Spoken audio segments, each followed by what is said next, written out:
All eyes are on Hurricane Sandy bearing down on Jamaica right now and forcing Florida to study the radar. A storm watch already in place. Electrical companies on the East Coast are taking precautions, and millions of parents are wondering if this means a blustery Halloween. So what are the chances this storm will hit the East Coast? ABC's senior weather editor Sam Champion tracking it for us tonight. Hurricane Sandy is pounding Jamaica tonight with punishing 80-mile-an-hour winds and more than a foot of heavy rain. Residents and tourists are hunkering down.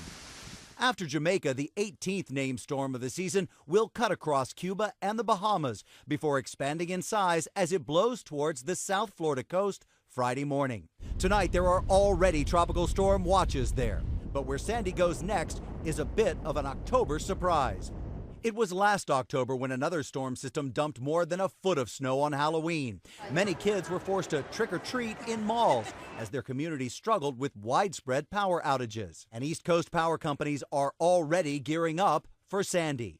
Another thing to keep in mind, conditions this year are similar to October 1991, the year of the perfect storm, when a hurricane combined with a huge cold weather system. The resulting storm killed 12 people and caused $200 million in damage.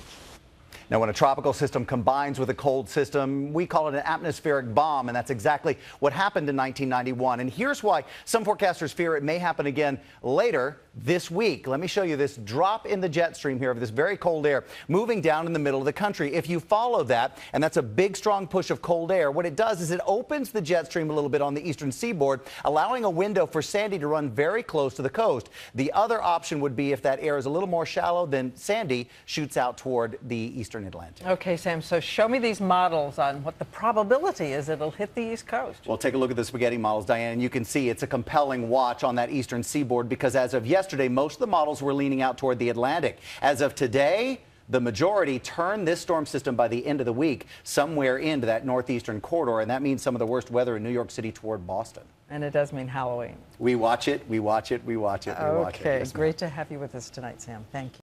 Meantime, this extremely dangerous superstorm has the potential to shut down New York and other big cities up and down the East Coast. Emergency officials are scrambling to make sure preparations are in place. And ABC's John Triffin has that part of the story from Lower Manhattan. Good morning, John.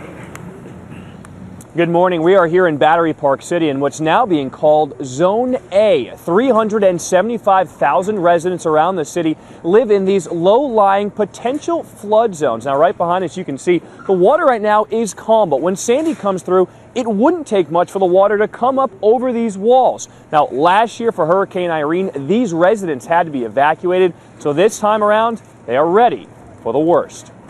East Coast communities going on the offensive, building sand walls, securing property, and stocking up on supplies as the superstorm closes in. After being pounded last year by Hurricane Irene with its record storm surge and feet of flooding, New York residents are once again bracing for the worst. Damage from Irene topped $14 billion, and Sandy could wreak even more havoc. Certainly, having lived through it, lost everything in my basement, I had up to 10 feet of water in my house. This is a concern. Governor Cuomo has declared a state of emergency in preparation for Sandy's impact, and Mayor Michael Bloomberg warned New York City residents to brace themselves. There's the possibility of parts of our city flooding or high winds that could force certain bridges to be closed. Last year, in advance of Irene, Mayor Bloomberg made the unprecedented order to evacuate low-lying areas of the city and shut down the subway system. As Sandy barrels north, the city's more than 7 million strap hangers await a decision about another possible shutdown. And Mayor Bloomberg says the subway system would shut down if the wind speeds exceed 39 miles per hour. Now, he also recommends residents here in the city put together a go pack with all the essentials should you need to evacuate at a moment's notice. Potentially a huge crisis for the biggest city in this country. John Triffin, thank you.